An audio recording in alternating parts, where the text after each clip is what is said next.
আমার যখন অফিসিয়াল কাজগুলি শেষ হয়ে যায় ওই দেশে ফিরে আসি।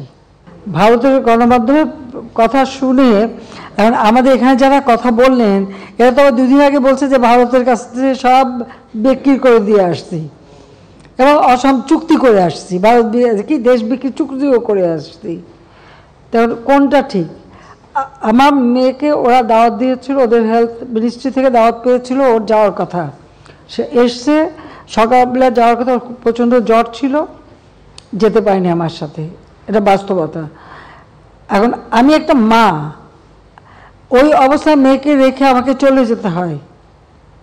তা আমার যখন সমস্ত আনুষ্ঠানিক সমস্ত কর্মসূচি কিন্তু আমাদের শেষ হয়ে যায়। আমাদের কিন্তু 11 তারিখে এসে বছরের কথা, আমরা 11 তারিখে এসছি, হয়তো 11 তারিখ বিকেলে আসতাম, সে আমি আর্লি মর্নিংয়ে আসছি, মাত্র 5 ঘন্টা না 6 ঘন্টার ডিফারেন্স। তো এই 6 ঘন্টার মধ্যেই এত বড় তোলপাড় হয়ে যাবে এটা তো বুঝতে পারিনি।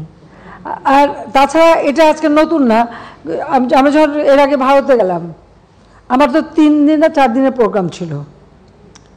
যখন ফ্রান্সের প্রেসিডেন্ট বললেন যে উনি বাংলাদেশে আসবেন, তা আমার একটা দায়িত্বই ছিল যে উনি বাংলাদেশে যখন আসবেন তার আগে আমার ঢাকায় এসে পৌঁছানোর কথা, পৌঁছে ওনাকে আমি রিসিভ করব। আমি কিন্তু ভারতের সেই 2 দিনের প্রোগ্রাম ক্যান্সেল করে দিয়ে আমি চলে আসলাম, এসে ওনাকে রিসিভ করলাম। এছাড়া পৃথিবীর বহু দেশে আমি যখন যাই, আমার যখন অফিসিয়াল কাজগুলি শেষ হয়ে যায় তা আমার তখন শপিংয়েও যাওয়ার নাই, দেখারও জায়গা নাই, বেড়ানোরও কিছু নাই। আমি যখন যত তাড়াতাড়ি দেশে ফিরে আসি, এটা একবার না, এটা বহুবার আমি এভাবে এসেছি। এটা আমার যদি আপনারা প্রোগ্রাম দেখেন দেখবেন আমি অনেকবারই যখনই আমি অ্যাভেলেবল মানে সুযোগটা পাইছি আমি চলে আসছি তাড়াতাড়ি করে। যাই না, আমার মনে হয় আমি দেশে ফিরে যাই। আর সেবার তো এসছি ওই কারণেই। আর তাও তো আমরা সব প্রোগ্রাম শেষ করছি, আর 5টার মধ্যে কাজ শেষ, রাত 10টায় আমাদের ফ্লাইট।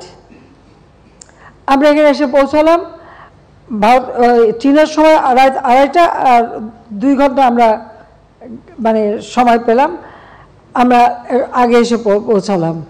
টেইলউইন্ড ছিল, একটু তাড়াতাড়ি প্লেনটা চলে আসছে। এটা হলো বাস্তবতা। এটাকে এত রং চং মাখা এত কিছু বলা, তো যারা এই সব কথাগুলি বলে তাদেরকে যেন দেশবাসী একটু চিনে রাখে যে তারা এই ধরনের বানোয়াট কথাই বলে।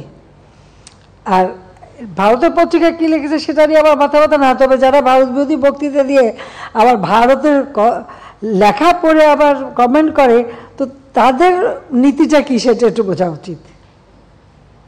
এটাও একটু তাদের জিজ্ঞেস করি আমি যে তাদের মন মানসিকতাটা কোথায়, কি। আমার সব কিছুই তো খারাপ, দেশটা ভালোই চলতেছে না, দেশ সর্বনাশ হয়ে গেছে। সর্বনাশ হয়ে গেছে না, আর মেট্রো রেলে চড়ে বসে বলে এটা সর্বনাশ, এটা কি বানালো। এক্সপ্রেসে দ্রুত চলে আসে, ওটাও তো খুব সর্বনাশের ব্যাপার। আজকে গ্রাম পর্যাপ্ত রাস্তা হয়ে গেছে, বিদ্যুৎ চলে গেছে, এটাও তো দেশের সর্বনাশ। আজকে গ্রামগুলি শহর হয়ে যাচ্ছে, গ্রামের মানুষগুলি নাগরিক সুবিধা পাচ্ছে, সেটাও তো দেশের সর্বনাশ তাদের দৃষ্টিতে। কমিউনিটি ক্লিনিক করে বিনা পয়সায় ওষুধ দিচ্ছি, তাদের দৃষ্টিতে ওটাও সর্বনাশ। কারণ মানুষ যত গরিব থাকবে ওই দারিদ্রতা দেখাবে, বিদেশ থেকে ভিক্ষা করে এনে নিজেরা উদরপূর্তি করবে, আর গরিবই থাকবে। এটাই তো তাদের সময়ের কাজ, এবং এটাই তাদের আকাঙ্ক্ষা ছিল, এটাই তারা করেছে। এই দেশকে খাদ্যের স্বয়ংসম্পূর্ণ করা যাবে না, তাহলে খাদ্য ভিক্ষা চাওয়া পাবে না। তো এই মানসিকতা যারা, তারা ওরকমই চিন্তা করে। দেশের প্রতি বা মানুষের প্রতি এদের কোনো যদি এতটুকু দায়িত্ববোধ থাকতো, তাহলে এত কাজ করার পরেও যে কিছু দেখে না। চোখ থাকতে কেউ যদি অন্ধ হয় আর কান থাকতে বধির হয়, আবার বলার কিছু নাই। মুখ আছে বলে যাচ্ছে, বলে যাক, ওটা না শুনলেই হলো। শুনলাম, ভুগলাম না, এটাই তো আমার নীতি ওটাই। আর আমি তো অভ্যস্ত হয়ে গেছি আমার শুনতে শুনতে। এখন আমি এতগুলি টেলিভিশন, আগে তো একটা টেলিভিশন একটা রেডিও, সারাক্ষণ আমার বিরুদ্ধেই বলতো। ওই পত্রিকাগুলো যে কটা ছিল সবগুলি বিরুদ্ধে লিখতো, তো কী হয়েছে। তারপর তো ক্ষমতাও চলে আসছি, 5বার দেশের উন্নতিও করেছি। আজকে দেশ গ্রাজুয়েট হয়েছে, যেখানে স্বল্পোন্নত দেশ। আমার বাবা রেখে গিয়েছিলেন, জাতির পিতা বঙ্গবন্ধু শেখ মুজিব রেখে গিয়েছিলেন স্বল্পোন্নত দেশ। আমি তারই পদাঙ্ক অনুসরণ করে আজকে বাংলাদেশ উন্নয়নশীল দেশের মর্যাদা পেয়েছে। কই 29 বছর ধরে যারা ক্ষমতায় ছিল তারা তো এক কদম আগে বাড়াতে পারেনি দেশটাকে, ওই আওয়ামী লীগ ক্ষমতায় আসার পরই পারলো। এটা হলো বাস্তবতা।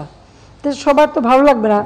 স্বাধীনতা বিশ্বাস যারা করে না, রাজাকারদের যারা ক্ষমতায় বসায়, জাতিপিতা হত্যাকারীদের যারা ভোট চুরি করে পার্লামেন্টে বসায়, যা তাদেরকে দূরতাবাসায় চাকরি দিয়ে পুরস্কৃত করে, বিচারের হাত থেকে রেহাই দেয়, তাদের মুখের থেকে বেশি কি আশা করেন?